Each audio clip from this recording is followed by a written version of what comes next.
오늘 말씀은 사도행전 7장 17절 36절 말씀입니다. 스데반이 이스라엘의 민족의 역사를 쭉 지금 설명을 하고 있습니다. 왜 설명을 하느냐? 스데반이 예수의 이름으로 성령의 지혜를 힘입어 복음을 전하는 것을 시기하는 사람들에게 고발당했습니다. 그리고 공의에 있어서 지금 자신을 변론하고 있습니다. 당당합니다. 공의에서 뭐라고 묻느냐? 스데반이 이렇게 죄목으로 세우려고 묻는 말이 네가 모세와 하나님을 말을 못 듣겠다는 것과 이 거룩한 것, 성경이죠. 이 거룩한 것과 율법을 거슬러 말하기를 마다하지 아니하노라. 그의 말에 스데반의 말이 이 나사렛 예수가 이곳을 헐고 또 모세가 우리에게 전하여준 규례를 고치겠다 함을 우리가 들었노라.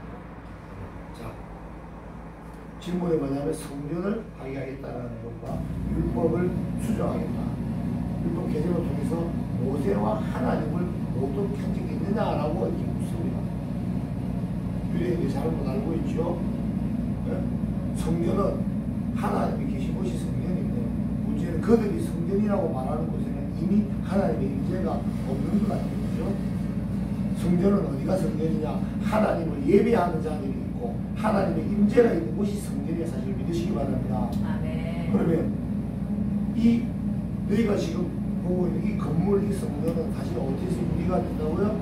너희 조상의 조상 아브라함에서부터 유래돼서 그리고 요셉으로 그리고 지금 요셉까지 왔다가 그리고 모세에 이르기까지 모세 때 이제 성막을 만들거든요. 모세에서부터 성막을 광야에서 광야 교회 생활을 하게 되고 그러면서 다시 성전이 생기는데 이 성전의 유래를 설명하면서 성전이라는 것이 너희가 말하는 단순한 건물이 아니라 하나님이 우리를 부르셨고 택하시고 그리고 하나님 우리와 함께 하시는 그때 그곳이 성전이었다. 이런 얘기를 하고자 이 사람들의 무지를 깨우쳐주고 있습니다. 그리고 율법을 개정하는 것이 아니라 예수께서 율법을 완성하고 싶다. 왜? 율법은 기능이 뭐였습니까? 사람으로 하여금 죄를 깨닫게 하고 그 율법을 지키지 못하고 해서 죄인이 자신을 발견하게 함으로써 자신의 하나님을 떠나 살고 있는 죄인임을 알게 하는 것이에요. 그리고 한탄할 수밖에 없는 그 상황에서 내가 죄인임을 자복할 때 내 죄를 대신하여 예수님께서 오셔서 십자가에 죽으심을 믿는 자마다 하나님께서 예수 그리스도의 죄사함을 각 사람들에게 혜택을 주심으로 어떻게 의롭다 칭해 주시기로 했다. 이 얘기를 하는데 율법을 지금 완성하신 분이 예수님인데 그걸 알지 못하고 건물을 한다더라. 그리고 모세가 율법을 이제 율법이 필요한 게 아니라 율법의 형식도 필요 없다. 왜? 예수님이 다 성취하셨으니까. 차라리 그 정신이 더 중요하다고 예수님께서 새로운 하나님 율법을 주셨죠. 하나님과 이웃을 사랑하라고 했어요. 예수님 주신 율법에 그리고 예수님께서는 그 정신을 잘 들여다보라 이렇게 얘기를 하십니다. 그런 정신이 없이 내적인 의미 없이 형식적으로 행하는 게 그건 말도 안 돼. 그건 율법도 아니고 준수도 아니고 아무것도 아니다 라고 하니까 그런 식으로 외적 형식만 준수하던 사람들한테는 도적이 되고 거부가 되겠죠. 그래서 스데반은 너희가 알고 있는 율법과 너희가 알고 있는 성전은 오해다 라고 하면서 그 율법과 성전이 어떻게 생기게 되는지 설명하고 있습니다. 17절 보니까 17절 보니까 하나님 나름의 약속하신 때가 가까웠다. 무슨 때? 자손을 모래알처럼 많게 하신다고 그랬죠. 그리고 이제 두 가지 약속인데 하나는 자손을 많게 하시고 하나는 뭐라고요? 기업을 주신다. 땅을 기업을 주신다라고 했는데 그 땅을 이제 주시려고 민족이 형성이 되었으니까 요셉을 먼저 보내가지고 요셉이 그 민족 형성할 수 있는 틀을 만들고 그러고 나서 형성이 됐으니까 이제는 그 기업이 필요하죠. 그 기업으로 이끌어내시려고 하는 그럴 때입니다. 그리고 그럴 때에 이제 애굽의 이집트의 정권이 바뀝니다. 왕권이 바뀌어요.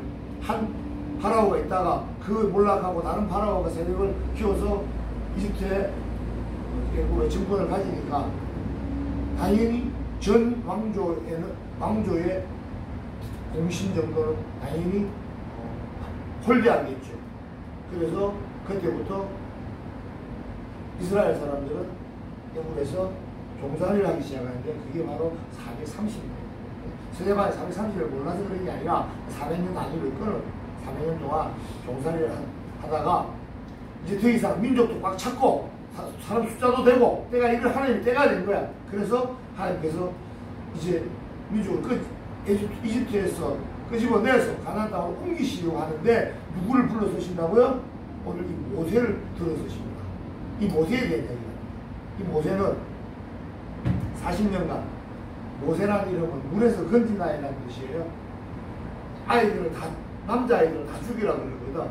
남자아이들 이스라엘 백성 수가 워낙 많으니까 당시에 이집트 총 민족 인구가 한 800만 정도 됐다고 600에서 800만 정도 됐다고 하는데 당시에 이집트 사람이 200에서 300만이에요. 그러니까 굉장히 인구의 많은 숫자를 차지하고 있는 거야. 이 사람들이 왜 위험하냐 그러면 자기 민족이 아니기 때문에 다른 데서 외침이 있을 때 외부에서 누가 침략을 하면 이 안에 있는 사람들이 자기 편을 안 들고 이 침략한 사람들 편을 들어버리면 이집트 멸망할 수 있으니까 종으로 삼았다. 이게 교환하는 방법으로 종으로 삼은 방법이거든요. 그렇게 해서 숫자에서 인구를 억제하기 위해서 남자애들은 다 낳자마자 이렇게 죽였다. 그런데 이 모세는 안 죽이고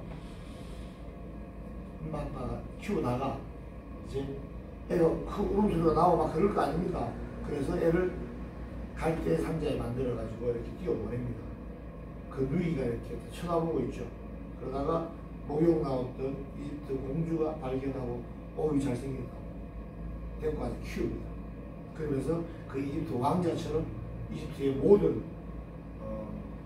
학문과 기술을 다 배우게 되죠. 40년간 이렇게 살다가 이제 하나님께서 어디로 부르셨냐면 광야에서 부르시죠. 광야로 모세 입장에서는 참 자기 딸을 잘하려고 자기 민족을 사람들 도와주려고 한 일이 이제 족쇄가 되어서 미디안이라고 하는 광야로 쫓겨가고 도망을 가고 살려고 갔다가 거기서 하나님의 부르심을 받아 하나님을 만나고 하나님의 사명을 받아 다시 이집트로 와서 백성들을 끄집어내서 인도에서 홍해를 건너서 광야로 갑니다. 가나안을 가는 여정을 시작하게 되죠. 여기서 특징적인 건 모세가 120살을 살았는데 모세는 40년간 이집트의 왕자로서 살았어요. 그리고 미디안으로 광야 도망을 갔다 했잖아요. 도망을 가서 또 40년을 살았어요. 그리고 이집트 백성들, 이집트에 있는 이스라엘 백성들을 끄집어내갖고 가나안으로 가는 광야에서 또 40년을 살았어요. 40년을 단위로 이렇게 모세의 삶을 쪼개볼 수가 있습니다. 그리고 이 애굽에서의 종살이는 죄와 사망에서 죄의 종로로 타고 있는 우리들의 모습을 비유합니다. 예수님께서 죄와 사망에서 쓰고 죄의 종로로 타는 우리를 끄집어내가지고 천국으로 옮기시는 것처럼 애굽에서 끊져가지고 가나안 땅으로 가는 것, 이것이 모세가 하나님께서 모세에게 준 사명이고 저와 여러분을 위해서 예수님이 오셔서 죄와 사망에서 죽어가는 우리를 끄집어내서 가나안 땅 어디입니까? 천국으로 예수님께서 끌고 가시는데 그 과정에 뭐가 있어요? 광야 40년이다. 즉 저와 여러분의 인생은 지금 현재 아마 광야 40년 전에 어딘가에 있는 거예요. 이 광야 40년을 빨리 줄이고 광야 40년을 줄이고 기간을 줄여서 천국에 빨리 가는 자가 있을 것이고 광야에서 고생하다가 천국에 못 가는 자도 있을지도 모릅니다. 모세의 경우 가나안 입성하지 못했습니다. 단 한 번 하나님 무슨 하나님의 공의가 얼마나 대단하다는 걸 알 수 있습니다. 자, 보세요. 40년 동안 교육 잘 받고 40년 동안 광야 생활합니다. 그리고 당신은 광야 생활할 때 하나님께서 모세를 부르시죠. 가시나무가 있는데 불타는 듯한데 연기도 안 나고 불도 안 올라와. 불타고 없어져야 되잖아요, 나무가. 근데 나무가 계속 불타고 있어. 즉 불타는 것처럼 보이는 거죠. 그에 그리로 하나님 부르십니다. 부르셔서 뭐라 그러냐면, 야, 신발 벗어. 네가 지금 서 있는 곳은 거룩한 곳이다라고. 신발 벗으라는 의미는 뭐냐면, 세상의 죄, 더러운 부정의 신발을 벗으라는 뜻도 되고요. 또 한 어떤 게냐, 하나님께서 종을 삼으시겠다는 뜻이에요. 종은 신발을 벗거든요. 종은 신발 안 신어요, 당시에. 그래서 신발을 벗으라는 건 하나님께서 너를 이분으로 부르셨다라는 의미이기도 합니다. 그리고 모세를 사명을 주어서 어떻게 합니까? 이집트로 보내시오. 그래서 이집트로부터 탈출을 시키는 것처럼 하나님께서는 우리 주 예수 그리스도를 이 땅에 보내셔서 저와 여러분을 하나님께 대적자가 아니라 하나님을 모르며 살아가는 자가 아니라 저와 여러분을 하나님의 자녀로 하나님의 백성으로 회복시키시려고 하나님께서 모세를 지금 이집트로 보내는 것처럼 하나님께서 예수 그리스도를 우리에게 보내셨다는 사실을 믿으시기 바랍니다. 이 택함을 받은 부르심을 받은 모세의 인생을 봅니다. 말씀드린 것처럼 처음에 태어나자마자 사실 죽을 운명이었어요. 나자마자 이 히브리 아이들 다 죽이라고 했습니다. 그런데 죽을 운명이었는데도 하나님의 계획과 승리로 구살생으로 살아나게 됩니다. 아마 저와 여러분의 지난 모습이 아닐까요? 그래서 죄의 쌍인 사망에 매일 수밖에 없는, 죽을 운명일 수밖에 없는 저와 여러분은 하나님께서 만세전부터 택하시고 또 예수 그리스도를 영접할 수 있도록 모든 상황을 만드셔서 저와 여러분을 죽을 운명에서 살 운명으로 먼저 미리 택해서 구원하셨다 사실을 믿으시기 바랍니다. 아멘. 그래서 이 자리에 앉아있는 거예요. 그리고 여기서부터가 문제예요. 죽을 운명을 구해놨더니 하나님 하나님 나라의 일을 하게끔 사용하시려고 하시는데 이 모세가 1040년 동안 되겠습니까? 잘 살았죠. 하나님 은혜로 이집트의 왕자의 신분으로 잘 삽니다. 그러다가 자신이 깨달은 바가 있는 거죠. 자신의 의지와 힘입니다. 자신의 지혜입니다. 내가 히브리 사람인데 갑자기 히브리 사람이 압제를 당하고 보니까 고통을 주고 있는 이 이집트 사람을 쳐주겠단 말이야. 그리고 그 다음날 히브리 사람들끼리 싸우시니까 야 너는 같은 형제끼리 왜 싸워? 그러니까 딱 그러잖아. 어제는 네가 이집트 사람을 죽이더니 오늘은 날 죽이려고 그러냐? 즉 모세의 은밀한 살인을 알고 있는 거예요, 히브리 사람들이. 그래서 모세는 살인자가 돼서 미디안으로 도망을. 무슨 말이냐?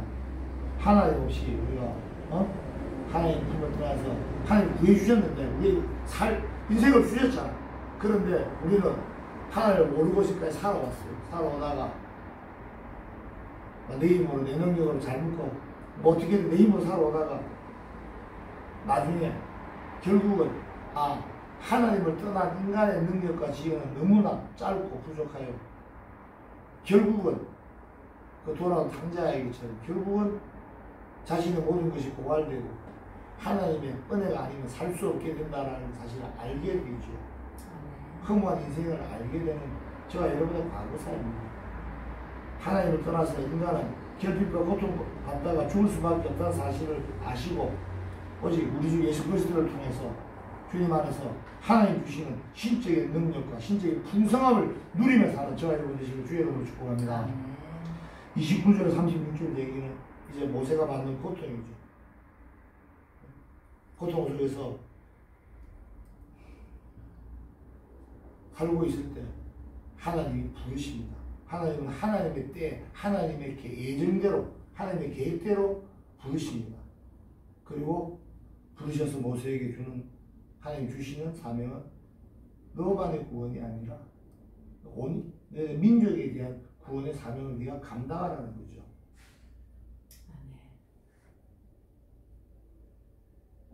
인류의 구원을 위해서 예수님을 보내시고 죽기까지 순종하신 예수님은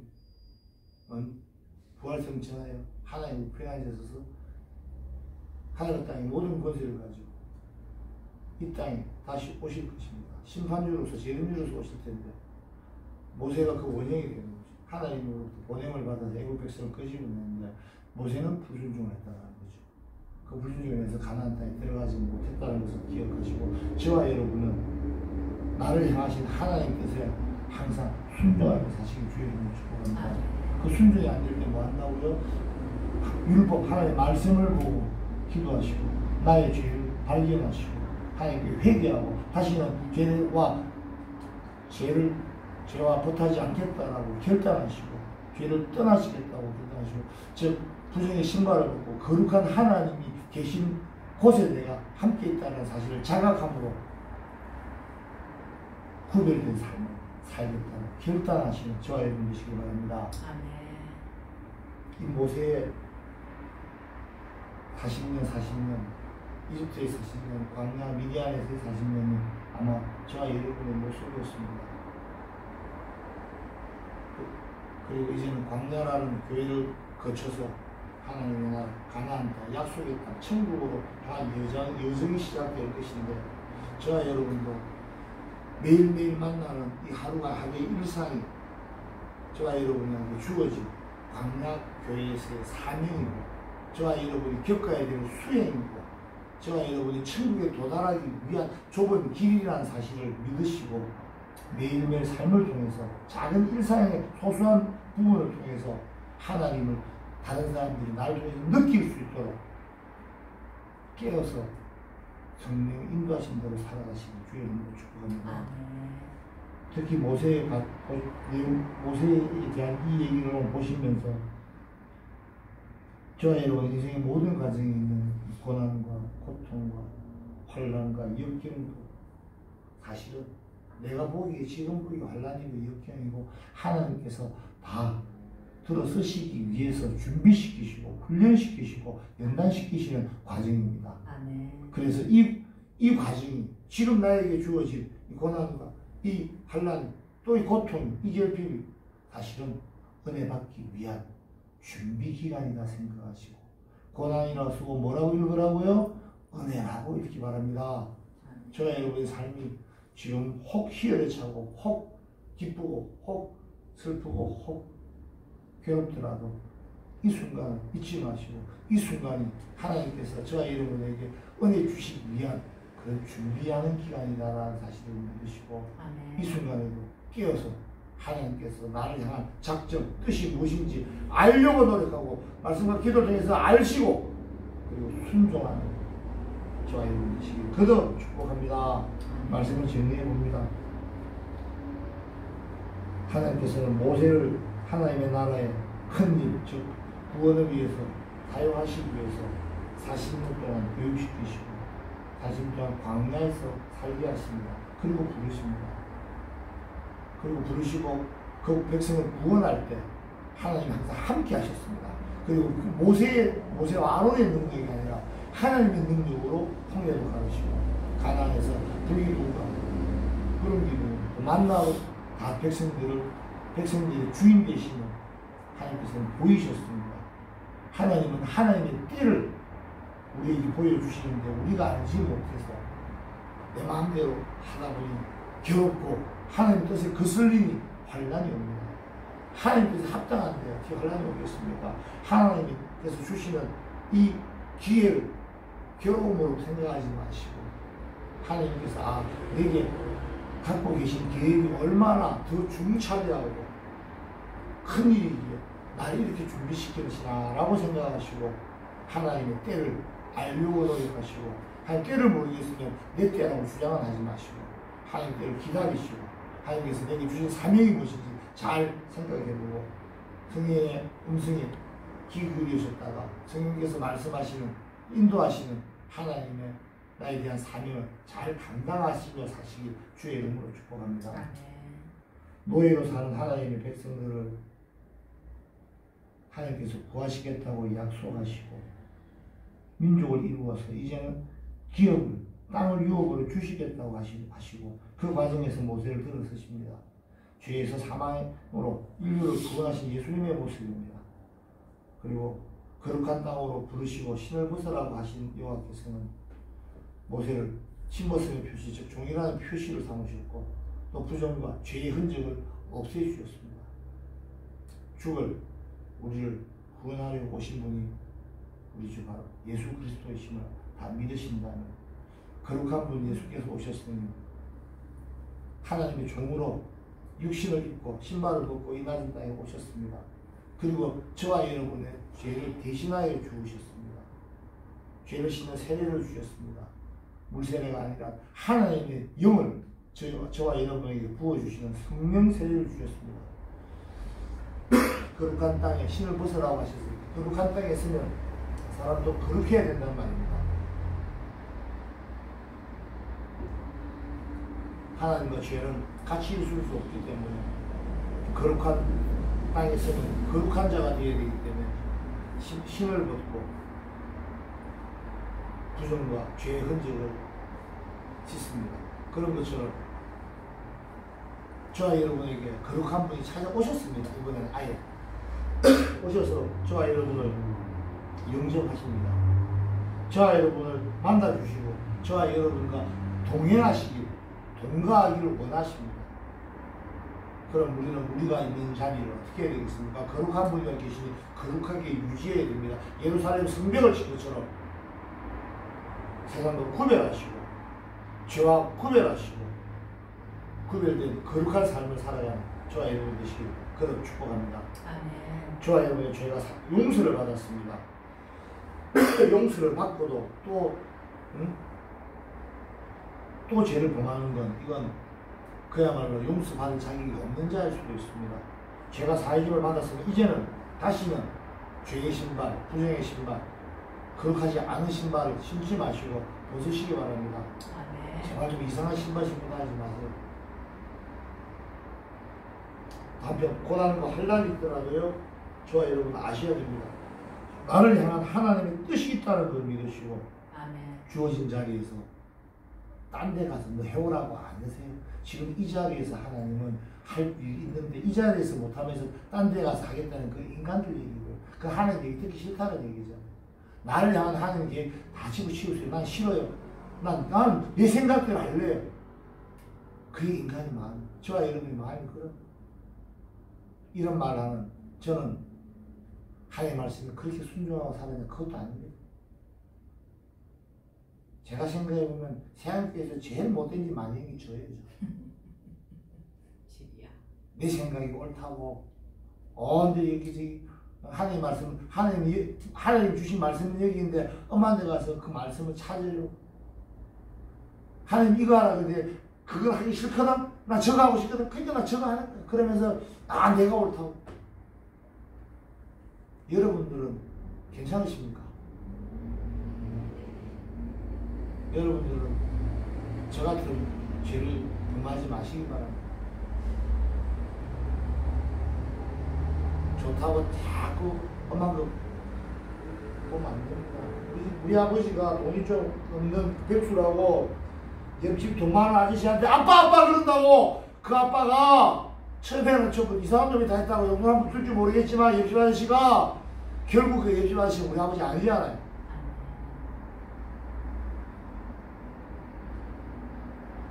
자기 신분을 정확히 알고 자기 소속을 알아야 됩니다.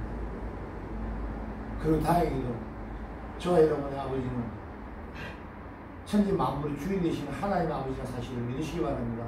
그 하나님 아버지 자녀들이 저와 여러분이에요. 그런데 내가 원하는 것만 취하고 내가 싫은 걸 안 할래요 라고 하면 그게 무슨 하나님의 자녀이겠습니까? 하나님의 일꾼이겠습니까? 하나님으로부터 인정받는 일꾼이 되시기 바랍니다. 아멘. 하나님으로부터 인정받는 일꾼이 자기를 향한 하나님의 뜻과 사명을 아는 자예요. 그리고 그 사명을 순종으로 실행하겠다라고 결단한 자고 그런 삶을 살아가는 자라는 사실을 믿으시고 환난과 고난이 있더라도 나를 향하신 하나님의 뜻이 있음을 믿고 주어진 자리에서 최선을 다하시는 저와 여러분 되시기 바랍니다. 그러면 이제 하나님께서는 절대 저와 여러분을 그 환난 속에, 그 고난 속에 버려두지 아니하십니다. 모든 과정이 사실은 다 하나님 입장에서는 다 예비되어 있는데 우리가 알지 못하는 거지요. 은혜 받을 준비시키는 그런 기간입니다. 좌절하지 마십시오. 포기하지 마십시오. 대신 준비하는 삶을 사시기 바랍니다. 하나님께서 내게 주시는 하나님 나라의 이 사명을 감당할 그런 준비 과정으로 나의 고난의 시간을 이해하시고 또한 도우시는 하나님의 능력을 적극적으로 구하고 또 내 힘과 능력이 아니라 내 모든 문제는 하나님의 능력으로 능히 극복되어진다는 사실을 믿으시고 하나님께 이 문제를 다 알으시기 바랍니다. 그리고 하나님의 뜻을 다 이룰 준비가 되었음을 하나님께 보고드림으로 그 환난이 종식되고 그리고 이제부터는 하나님의 일을 하면서 성취와 즐거움과 또 하나님께 영광이 있고 저와 여러분의 삶에 있어서 매 순간순간이 천국으로 매 순간순간이 하나님께서 인정하시는 일꾼의 삶으로 살아가시길 주의 이름으로 축복합니다. 특히 이제는 나를 구원하신 우리 주 예수 그리스도의 은혜를 온 인류에게 전해서 모든 사람에게 전함으로 그 모든 사람들이 나와 같이 저와 여러분처럼 구원의 은혜를 누리도록 하는 복음을 전파하는 그런 복음 전도자의 삶을 살아가시길 주의 이름으로 축복합니다. 예수님께서 저와 여러분에게 하시면서 하신 말씀을 보고요. 선천하시면서 한 것까지 나의 증인이 되라고 하셨습니다. 나의 증인이라 하면 예수 그리스도를 믿음으로 말미암아 아버지께 천국으로 갈 길이 열렸다는 이 기쁜 소식, 이 복음을 전하라는 뜻이었습니다. 얼마나 전하고 계십니까?